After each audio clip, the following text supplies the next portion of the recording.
ஒரு ஸ்பீக்கர் எடுத்துக்கோங்க. அந்த ஸ்பீக்கரில் 2 ஒயர் கனெக்ட் பண்ணிக்கோங்க.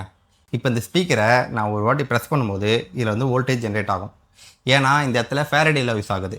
அதாவது பர்மனெண்ட் மேக்னெட் நடுவில் இந்த வாய்ஸ் காயிலுக்கு நான் ப்ரெஷர் கொடுத்தனால அது வோல்டேஜ் ஜென்ரேட் பண்ணுது. இப்போ நல்லா நோட் பண்ணுங்கள், இந்த ஸ்பீக்கரை நான் ஃபாஸ்ட்டாக ப்ரெஸ் பண்ணும்போது அந்த வோல்டேஜ் வந்து ஃபாஸ்ட்டாக டிஃப்ளெக்ட் ஆகிட்டே இருக்கும். ஏன்னா இந்த இடத்துல ஒரு ஆல்டர்னேட்டிங் கரண்ட் ப்ரொடியூஸ் ஆகுது.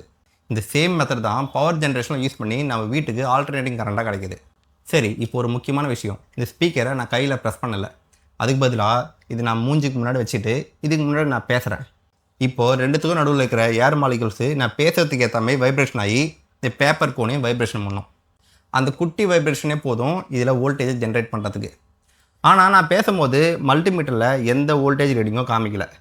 ஏன்னா இந்த கம்மியான வோல்டேஜை மல்டிமீட்டரால் ஜென்ரேட் பண்ண முடியாது. அதுக்கு தான் நம்மளுக்கு ஆம்பிளிஃபையர் தேவை. ஆனால் அந்த சவுண்ட் ஃப்ரீக்வன்சியை நம்ம கம்ப்யூட்டரில் பார்க்க முடியும்.